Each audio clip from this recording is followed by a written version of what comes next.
Hello everyone, welcome to the video lecture series of Cryptography Network Security.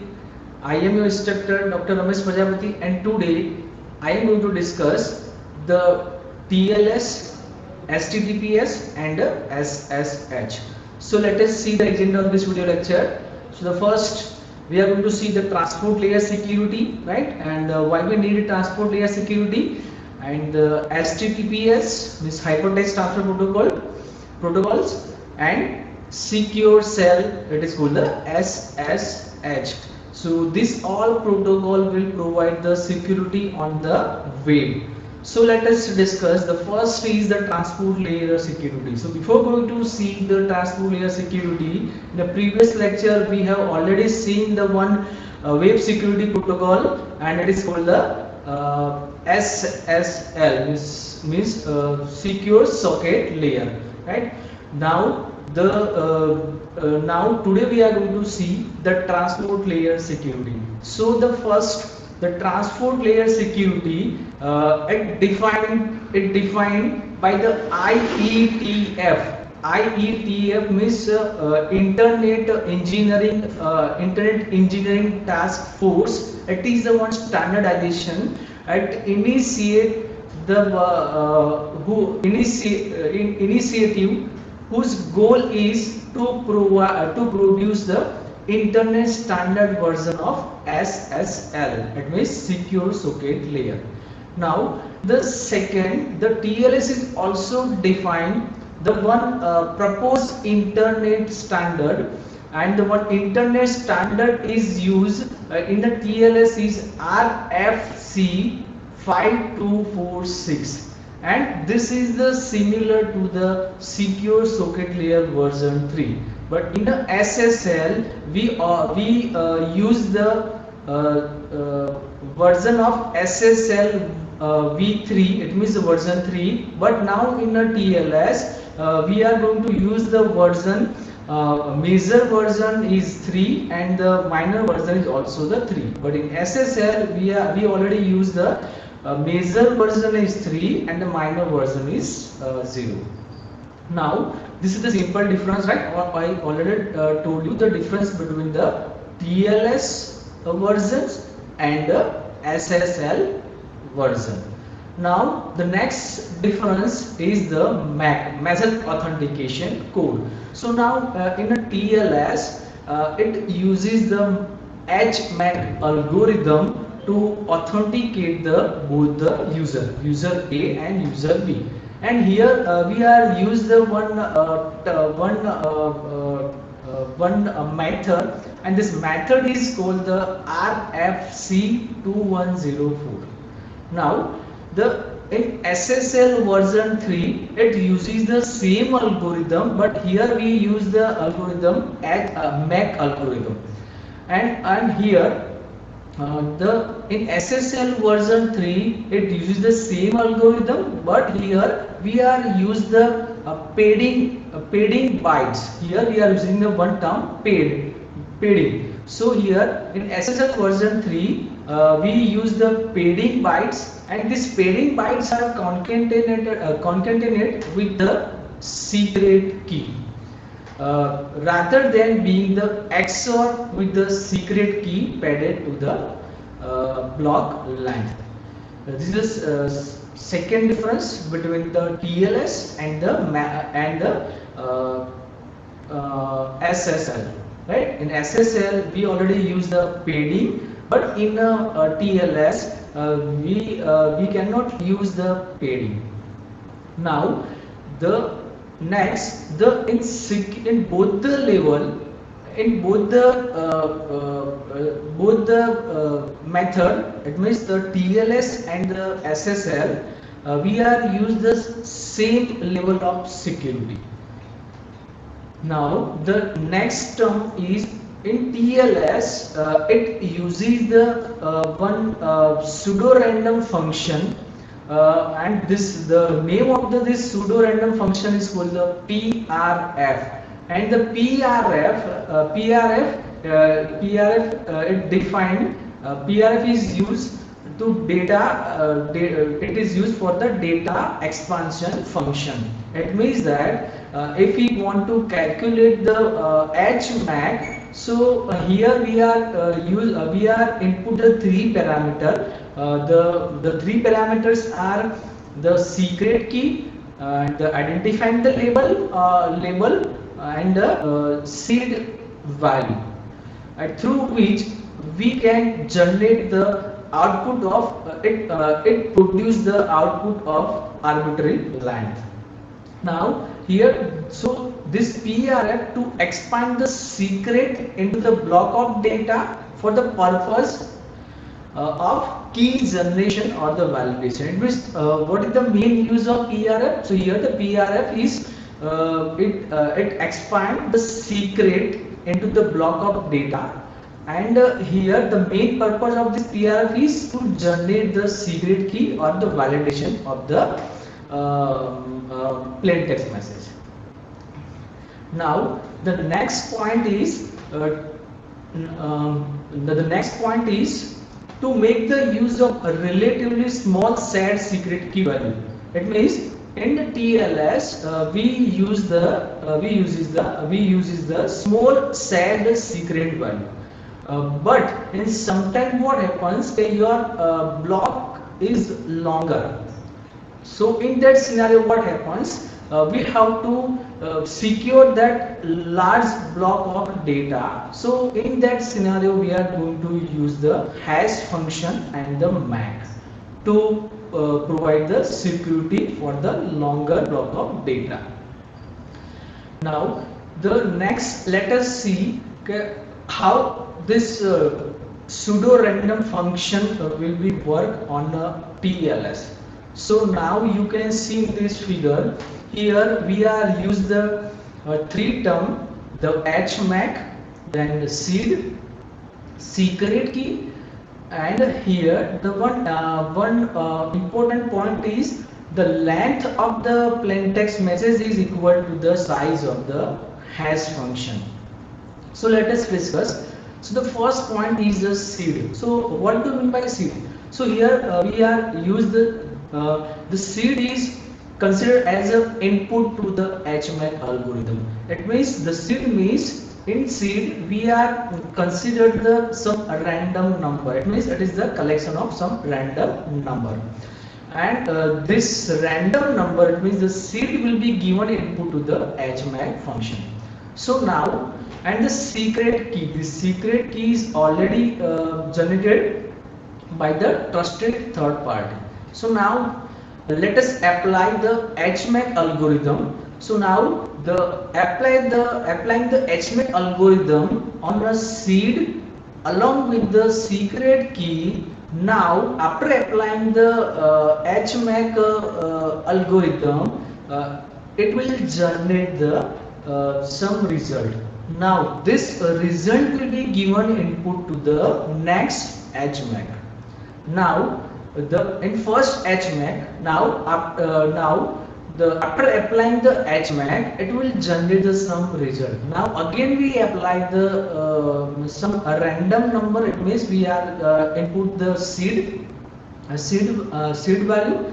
Now again we apply the HMAC on seed and along with the secret key, it will be generate the next, it will be generate the some result. Now here you can see the output of the first HMAC will be given input to the next HMAC block, and here it represents the A of 1.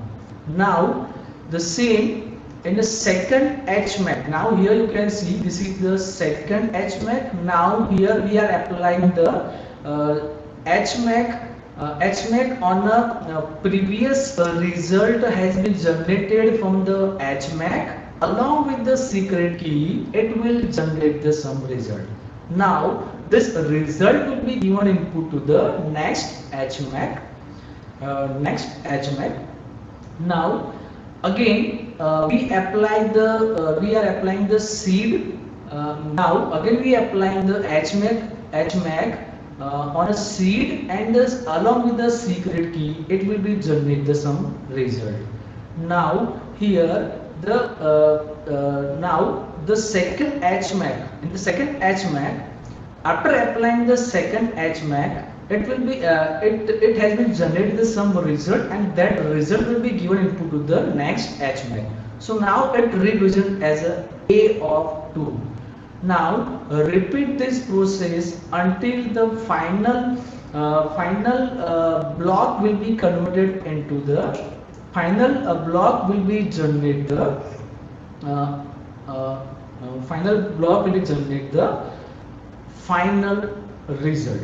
So here this is the concept of the pseudo random function, and here we are use the one pseudo random function, and it is the name of this pseudo random function is a PRF, and the PRF it accept the PRF takes the input as a secret key, and comma identifying the label and a seed value. After that, it produce the output of arbitrary length. Now, so this is the concepts of the PRF function. We apply the PRF function we applied on a HMAC algorithm. So now the next topic is the alert code. So now alert code, it means the same concept we have already discussed in a SSL. The same alert codes is defined in a SSL. It means the same alert codes are used in a TLS also. Now the next is this client certificate types. So when the client and server want to communicate with each other, so before the exchange of the message, first they establish the connection between the client and server. So now if we want to authenticate the client and the server, so there is one procedure for the authenticate for providing the authentication for the client and the server. So now here we are use the one parameter, and this called the client certificate types. So now here in this scenario, the TLS define the following parameter with the following parameter with the TLS client hello message which is sent by the client to the server. Now here we are use the two parameter. The first parameter is called the RSA sign, DSS sign, and the RSS fixed DS and the DSS fixed DS. So these are the parameter we have to include in a TLS client hello message, which is sent by the client to the server. Now here for the signing we are use the Diffie-Hellman key exchange for the signing of certificate, right? Now in a TLS, the same function, the same parameter are already used in a SSL, but in SSL we are use the some extra function to signing of the certificate. Now the next is certificate verified and the finished message. Now in the first step, the TLS client has already sent the TLS client hello message to the server. Next is the certificate verified and the finished message. Now the certificate verified, it means that the client has already sent the certificate to the server. Now the server verify this certificate, verify the client certificate. Now after that the server has authenticated. Now the client has already authenticated by the server after verifying the certificate which is sent by the client to the server. Now after that, finish the message. It means that after establishing the successful connection, now this client send the finish message to the server. Now the next term is called the padding. So now we have already used the this term in SSL. So now the SSL, the padding, why we use the padding over here? It means that here let's take an example to clear okay, why we use the padding over here. It means that if your the plain text size is 70 byte, so now if we divided this 70 byte with the fixed size block of the 16, right? So you know the first block is 16, second block is 16, third block is 16, and the fourth block is 16. Which is 16 times 4 equal to 64. Now our the total plain text byte is a 70 byte. So now in the last block, the size of the last block is a 4 bit. So now if we want to create a same size block, so we need to add some extra bit on the last block, because the first to four block the size of the first to four block is a 16 byte. Now the last block, the size of the last block is a 4 bit. So now we have to add some extra bit, so the total size of the plain text block is equal to the right. So now the SSL padding the added prior to encryption of a user data is the minimum amount required, so that the total size of the data to be encrypted is a multiple of the cipher block length. It means the whatever size of the plain text block is equal to the cipher equal to the block of cipher. Now in the TLS, in SSL we already padding some bit, but now in the TLS the padding can be any amount. It means that here in TLS the maximum the length of the cipher block length up to the maximum 255 bytes. So now here in TLS the padding can be any amount, and the result in a total that is multiple of the cipher block length, and the length of the cipher block is up to the maximum of 255 bytes. Now so this all about the TLS. Now let us see the next topic is called the HTTPS, Hypertext Transfer Protocol, and S is representing the secure, right? So here the HTTPS, it is the combination of HTTPS and the SSL. Now what is the main purpose of HTTPS? It means it implement the secure communication between the web browser and the web server. Let us take one example, like you heard about the bank website, right? If you want to perform some online transaction, so in that scenario we are going to use the HTTPS. It means that it provide the security between the web browser and the web server. Now this here, if we are use the web browser, so the URL of the web browser is the http :/, right? But if we are going to use the HTTPS, it means it provides the security. Now in a simple HTTP, we already use the port number 80, but in the HTTPS it is used the port number 443, and this which is involve the secure socket layer. Now the next, the as when HTTP is used, the some of the elements of the communication are increment. It means when HTTP is used, the following elements of the communication are encrypted.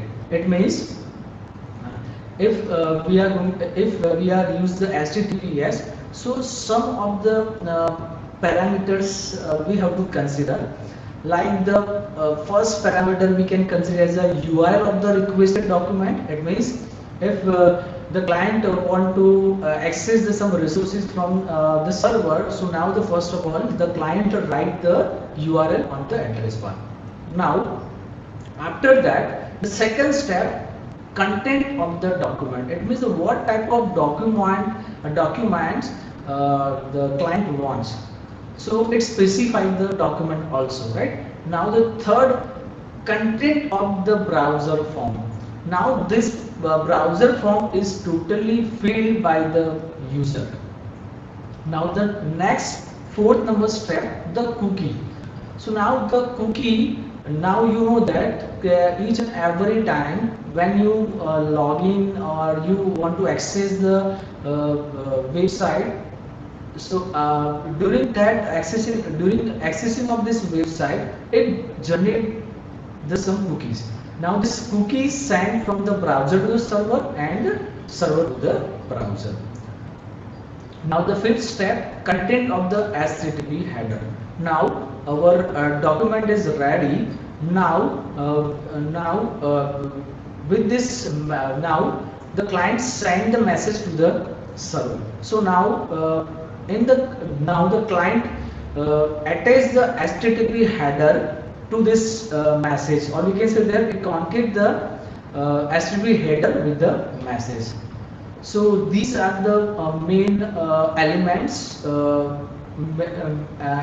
are considered when we want to communicate with the client to the server using the HTTPS. Now all the things are encrypted by the HTTPS.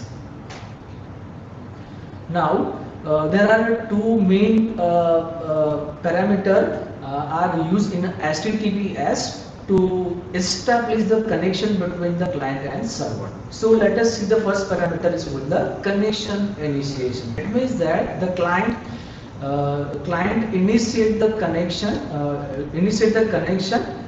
Now client send the request for the connection on the port number, and it send the client hello message to the client hello message to begin the handshake protocol. Now after now the handshake protocol has completed. Now the client initiate the HTTP request. Now here the all the HTTP data all the HTTP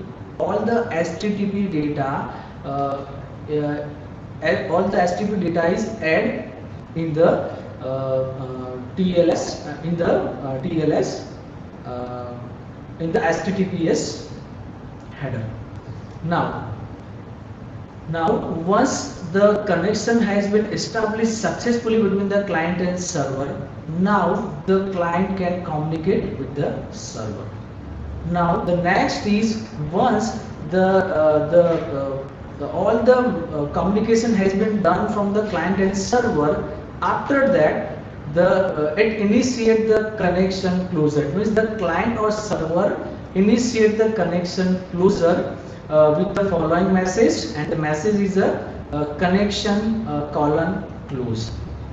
But now in TLS what happens before going to in the TLS, if you want to end the connection, so first of all you have to notify the client and server, now I want to close the connection. So now it send the one alert message, the client send the one alert message to the server, the close _ notify. After that, it will be close the connection between the client and the server. So this all about the HTTPS. Now the next topic we are going to see the secure cell, and it is called the SSH. Now this is the one protocol. It provides the secure communication between the client and the server. Or we can say that it provide this protocol for this protocol is used for secure the network communication. Now, there are various versions of SSH. There are two versions, SSH1 and SSH2. That means secure cell 1 and secure cell 2. So now initial version SSH1 was focused on providing the secure remote login facility. Now before that, the telnet was provide the remote login, but when the SSH came, so the SSH replaced the telnet, and now the SSH1 provide the secure remote login facility. Now when we use this secure cell, so all this client and server communication, we already use the SSH in between the client and server communication. Now if you want to transfer the file from one location to another location, in that scenario also we use the SSH and the email also, right? Now if you want to send the one email from one location to another location, so in this scenario also we use the secure cell. Now SSH2, it is also used, it is also provide the remote login facility, to the client and the server. But here the SSH2, it gives a choice. It gives a choice to the user, okay, what type of service they want. If they want a remote login. Now the next is the SSH is organized as a 3 protocol, and that typically run on a TCP. Now you can see in this figure, the bottom layer is called the IP. Now the next layer is called the TCP. Now the next three layer protocol is called the SSH. It means that SSH transport layer protocol, SSH user authentication protocol, and the next is SSH connection protocol. So now let us discuss. The first is SSH transport layer protocol. So transport layer, it provides the server authentication, confidentiality of the message, integrity of the message, right? And it is now you know that we already use the comparison function. So now it is optional. Optional. This is the comparison function is an optional thing in a transport layer protocol. It means that the SSH provide the server authentication. Now you know this term, the authentication, confidentiality, and the integrity. Now the next layer is called the SSH user authentication protocol.